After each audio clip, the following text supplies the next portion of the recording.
संसद के बाहर कांग्रेस का प्रदर्शन। अमेरिका की ओर से भारत पर लगाई गई टैरिफ के खिलाफ किया गया प्रदर्शन। संसद में पीएम मोदी से जवाब देने की मांग। कहा किसानों और छोटे व्यापारियों पर न लगे टैरिफ।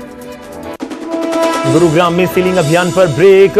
सुप्रीम कोर्ट ने 5 हफ्ते तक लगाई रोक। डीटीपी ने 2500 मकानों को करना था सील। वक्फ संशोधन बिल पर सीएम सैनी ने कांग्रेस पर साधा निशाना। कहा कांग्रेस लोगों को भड़काकर चलाती थी देश, कभी लोगों के हित के बारे में सोचा ही नहीं। वक्फ बिल पास होने के बाद दिल्ली में अलर्ट। दिल्ली के शाहीन बाग में ड्रोन से निगरानी। दिल्ली की तरफ से यह अभियान दिया गया और उन्होंने कहा कि पंजाब की जनता पहले ही कांग्रेस को नकार चुकी है। आम आदमी पार्टी से तो पूरी तरह से खफा है पंजाब की जनता, ये सीएम सैनी हरियाणा के मुख्यमंत्री कह रहे हैं। और उन्होंने कहा कि आने वाले समय में पंजाब में भी भाजपा की सरकार बनेगी। बता दें कि सीएम भगवंत मान ने कांग्रेस नेता राहुल गांधी को लेकर टिप्पणी की थी और कहा था कि इसरो ने चंद्रयान लॉन्च कर दिया, लेकिन कांग्रेस से राहुल गांधी नहीं लॉन्च हो रहे। ये कुछ दिन पहले स्टेटमेंट आई थी और इस बीच कांग्रेस तो हमलावर थी, लेकिन नायब सैनी की स्टेटमेंट भी आ गई। नायब सैनी हरियाणा के मुख्यमंत्री हैं, भारतीय जनता पार्टी के एक बड़ा चेहरे हैं और उनकी तरफ से दोनों को ही लपेटे में लिया गया, एक तरफ राहुल गांधी को भी और दूसरी तरफ पंजाब के मुख्यमंत्री भगवंत सिंह मान को भी। और जिक्र किया गया कि दोनों की टिप्पणियों के ऊपर बोलते हुए नजर आए हैं और कहा कि सीएम मान और राहुल गांधी मौसेरे भाई हैं। पंजाब की जनता पहले ही कांग्रेस को नकार चुकी है। आम आदमी पार्टी से तो पूरी तरह से पंजाब की जनता खफा है। आने वाले समय में पंजाब में भी भाजपा की सरकार बनेगी।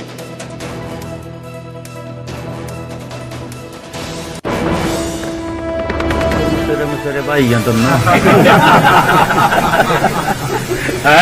दोनों मसेरे भाई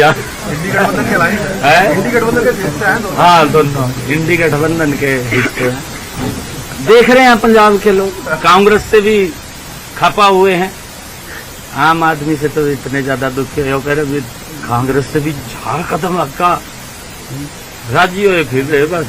अरे वह पंजाब के लोगों ने मन बना लिया है, भारतीय जनता पार्टी की सरकार कमल का फूल पंजाब के अंदर नरेंद्र मोदी जी के नेतृत्व में खिलेगा। मोदी जी बिना भेदभाव के काम करते हैं। और उधर वक्फ संशोधन बिल पर भी मुख्यमंत्री सैनी की स्टेटमेंट सामने आई। सीएम सैनी ने कांग्रेस पर निशाना साधा है। कहा कि कांग्रेस लोगों को भड़काकर देश चलाती थी, अब अभी भी लोगों को भड़का रही है कांग्रेस। सीएए पर भी कहा था मुसलमानों की नागरिकता चली जाएगी। लोगों को बांटने का काम कांग्रेस की तरफ से किया जा रहा है। किसान आंदोलन के नाम पर भड़काया गया, लेकिन अभी उनके हित में नहीं सोचा। लेकिन कभी उनके हित में नहीं सोचा, ये भी सीएम सैनी की तरफ से कहा गया। इतना ही नहीं, उन्होंने कहा कि राज्य में कानून व्यवस्था को लेकर हर जिले में रिपोर्ट ली जा रही है।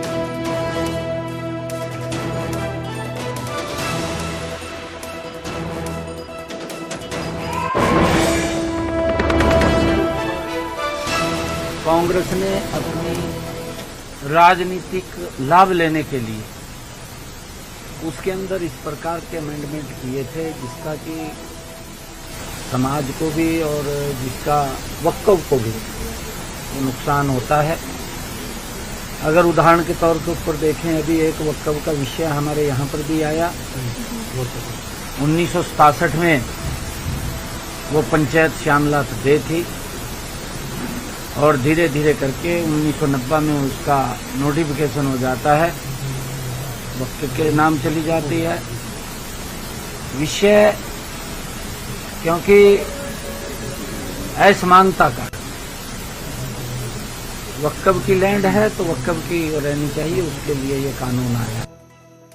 वक्फ बिल पास होने के बाद दिल्ली में अलर्ट है। दिल्ली के शाहीन बाग इलाके में पुलिस की तरफ से फ्लैग मार्च निकाला गया। दिल्ली के शाहीन बाग में ड्रोन के जरिए भी निगरानी की जा रही है। जामिया में रैपिड एक्शन फोर्स को तैनात किया गया है। वक्फ बिल पास होने के बाद पहली जुम्मे की नमाज है और वक्फ बिल और जुम्मे की नमाज को लेकर यह अलर्ट है। जैसे कि हम जानते हैं कि पहले लोकसभा में पास किया गया और उसके बाद राज्यसभा में भी बिल पास हो चुका है और उसके बाद स्थिति किसी तरह से आउट ऑफ कंट्रोल ना हो, इसकी वजह से कई शहरों में अलर्ट किया गया। खासतौर पर दिल्ली में शाहीन बाग का मोर्चा एक काफी लंबे टाइम तक चलता रहा था और खासतौर पर सीएए के विरोध में जो वो लगाया गया था। लेकिन इस बीच प्रशासन की तरफ से पुख्ता इंतजाम किए गए हैं। फ्लैग मार्च निकाला गया और ड्रोन के जरिए भी शाहीन बाग जामिया के इलाके में जो निगरानी है वो रखी जारी।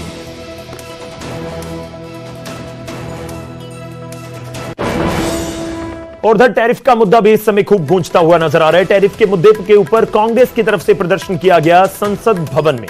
जी हां, दिल्ली में संसद भवन परिसर में कांग्रेस की तरफ से प्रदर्शन किया गया। अमेरिकी टैरिफ मुद्दे पर कांग्रेस ने प्रदर्शन करते हुए प्रधानमंत्री मोदी से जवाब देने की मांग की और कहा कि किसानों और छोटे व्यापारियों के ऊपर टैरिफ का असर ना पहुंचे, ये सुनिश्चित किया जाए।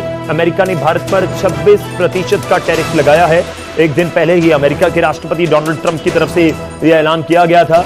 लेकिन बिल्कुल फौरी तौर पर तो हम कह सकते हैं कि अभी असर नजर नहीं आ रहा, लेकिन जल्दी आने वाले कुछ दिनों में इसका असर नजर आ सकता है। और क्योंकि बहुत सारे बिजनेस जो हैं भारत के विदेशी अमेरिका में जो एक्सपोर्ट किया जाता है उस पर निर्भर है, बहुत सारा सामान जो अमेरिका से भारत में आता है उसके ऊपर निर्भर है, तो दोनों तरफ से कहीं ना कहीं दिक्कत होगी। तो वो देखना होगा कि किस तरह से अब सरकार इससे पार पाती है। लेकिन टैरिफ लगाया गया दुनिया भर में अलग अलग देशों के ऊपर, अमेरिका की तरफ से और भारत के ऊपर लगाया गया 26%।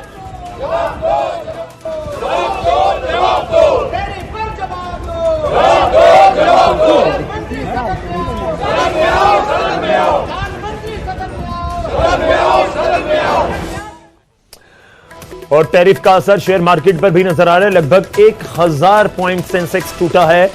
इस टैरिफ के ऐलान के बाद लगातार गिरावट आई है। अगली खबर का रुख करते हैं। कांग्रेस के नेता भूपेंद्र सिंह हुड्डा हरियाणा सरकार पर निशाना साध रहे हैं। बजट पास होने के बाद सरकार ने बात बदल ली। यह पूर्व मुख्यमंत्री भूपेंद्र सिंह हुड्डा की तरफ से कहा गया कि बिजली के बिलों में इजाफा कर दिया। 1 अप्रैल से नई दरें हरियाणा में लागू हो चुकी हैं। 20 से 40 पैसे तक बढ़ोतरी की गई थी और इसके ऊपर हुड्डा निशाना साधते हुए नजर आए हैं हरियाणा सरकार पर, नायब सैनी पर। उन्होंने कहा कि कर्मचारियों को पक्का करने की बात हो रही है, लेकिन सबको नौकरी से निकाल रहे हैं। हुड्डा ने वक्फ को जल्दबाजी में लिया गया फैसला भी बताया।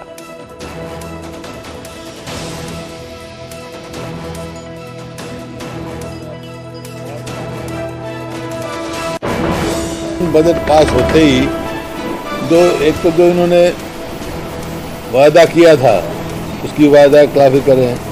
बजट पास होते ही कहीं बिजली की रेट बता रहे हैं, बढ़ा रहे हैं, कहीं ये जो है अपना टोल पे एकदम 5 से 15 रुपये मतलब बोझ डाल दिया लोगों पे।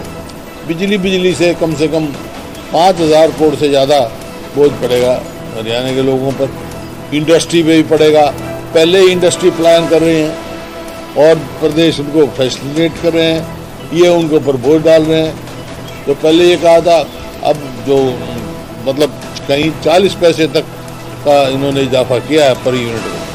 पहले 95 रुपये जो है वो इस पर सरचार्ज पे फ्यूल सरचार्ज के लिए नाम से लेते रहे, मतलब एक बहाना ढूंढ रहे हैं। तो लोगों जो जिनका जो है खोखला बजट और खोखली बातें, खोखले वायदे, ये साबित हो गए कि ये सिर्फ गरीब आदमियों को, आम जनता को ये सरकार लूटने का काम कर। हमारे साथ इस समय फोन लाइन पर रमन मलिक जी जुड़ रहे हैं, भारतीय जनता पार्टी हरियाणा के नेता हैं। मलिक साहब, बहुत बहुत स्वागत है। आपके बजट पर, आपके बजट के बाद के फैसलों पर, बिजली की बढ़ी हुई दरों पर भूपेंद्र सिंह हुड्डा को बहुत एतराज। भाई हुड्डा साहब को तो अपने ऊपर भी एतराज है, उसका हम क्या कर सकते हैं। वो कह रहे हैं आप बात बदल रहे हैं। आपने बजट में कुछ और कहा था, अभी कुछ और कह रहे थे नौकरी देंगे, आप नौकरियों से निकाल रहे हैं। भाई आप ये देखो कि पुरानी शेर है कि तू इधर उधर की ना बात कर, ये बता कि कारवां क्यों लुटा। अब बात यही है कि कल राज्यसभा में, उससे पहले लोकसभा में हुई सैद्धांतिक और सैद्धांतिक से ज्यादा वास्तविक हार को कोई सवाल ना पूछे, इसलिए ध्यान भटकाने के लिए हुड्डा साहब इस प्रकार की बातें कर रहे हैं। ये देखिए कि जो देश ने देखा और जो देश ने इतिहास को जाना समझा, राज्यसभा और लोकसभा के अंदर 13-13, 14-14 घंटे की डिबेट के अंदर, वो देश को पता लगा कि देश की अल्पसंख्यकों के साथ किस प्रकार से कांग्रेस आज तक खिलवाड़ करती आई। और ऐसा ही खिलवाड़ इन्होंने SC, ST, OBC सबके साथ करा हुआ है। तो ये जवाब ना देना पड़े हुड्डा साहब को, इसलिए हुड्डा साहब ने ये नया फिरकी फेंकने की कोशिश करी है। बट दिक्कत ये है, हुड्डा साहब ये भूल गए कि ना उनके को फिरकी फेंकनी आती है, ना बल्लेबाजी करनी आती है। हुड्डा साहब की रिटायरमेंट की एज हो गई है, अब उन्हें घर पे रहना चाहिए, भगवान के भजन करें। बाकी जो होगा उनके खानदान की लेगेसी का वो देखा जाएगा, उनका बेटा ले जाता है आगे नहीं ले जाता। फिलहाल तो ये भी देखें कि जिस तरह से उनके लोग उदय भानजी के पीछे पड़े हैं कांग्रेस के लोग उनको बचाएं। ये इधर उधर की ऐसी हल्की बात करके हुड्डा जी का स्टेटस नहीं है। नहीं, पर रेट तो बढ़े हैं ना, बिजली की दरें तो बढ़ी हैं। क्या करें, बेचारे फंसे हुए हैं ना। नहीं, पर मलिक साहब दरें तो बढ़ी हैं। वो तो कॉन्ट्रैक्चुअल जो दरें बढ़नी है वो तो बढ़ रही है। इन्फ्लेशन है, आप तो ये बोल रहे हैं कि इन्फ्लेशन हो रही है, लेकिन होने दो, आप मत बढ़ाओ। ऐसे थोड़ी हो सकता है। जो इन्फ्लेशन है इसका उतना तो बढ़ना बढ़े ना, जो कॉन्ट्रैक्ट में रखे हुए हैं दर जो भी है वो बढ़े, जो बढ़ेगा वो तो बढ़ेगा। सरकार भी थोड़ी, सरकार की अपनी कमाई थोड़ी है। सरकार तो जो आता है उसकी डिस्ट्रीब्यूशन के लिए है, सरकार कमाने के लिए नहीं है। सरकार अगर कमाने के लिए होती तो कुछ और बात होती, फिर सरकार भी वक्फ बोर्ड बन जाती कि व्यक्तिगत कमाई कर रही होती। ठीक है, चलिए मलिक साहब शुक्रिया, धन्यवाद हमारे साथ जुड़ने के लिए, इस पूरी बातचीत के लिए। रमन मलिक की तरफ से कहा जा रहा है, बेसिकली वो इस पूरे अपनी स्टेटमेंट में कहने की कोशिश ये कर रहे हैं कि तवज्जो हम ज्यादा नहीं दे रहे जो हुड्डा साहब की तरफ से स्टेटमेंट दी गई। देखिए अभी इलेक्शन बहुत दूर हैं, 2024 में ही चुनाव हुए हैं हरियाणा में, लोकसभा और विधानसभा दोनों के। तो इसका अर्थ यह है कि 2029 में जाकर अब इलेक्शन होने हैं, और इस बीच कांग्रेस किस तरीके से अगले 4-4.5 साल काम करती है, विपक्ष में रहने के बावजूद भारतीय जनता पार्टी किस तरह से करती है, वो देखना होगा। खैर सियासत जारी है, बिजली की दरें बढ़ चुकी हैं, 1 तारीख से वो जो नया टैरिफ है वो लागू भी हो चुका है।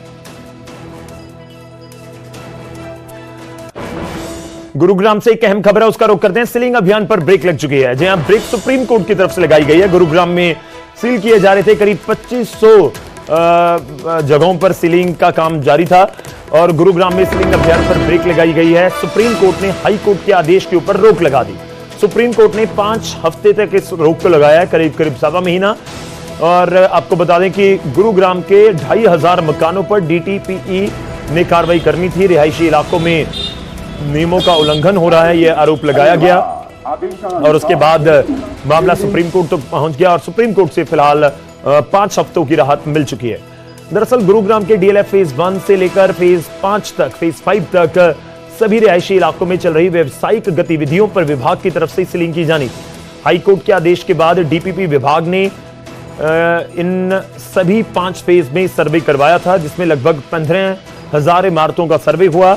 इनमें से 4,000 से ज्यादा ऐसी इमारतें हैं जो कि रिहायशी प्लॉट थे, लेकिन वहां व्यावसायिक गतिविधि यानी कि दुकान, शोरूम इस तरीके से बना दिए गए। एनफोर्समेंट टीम की तरफ से अब तक 4,000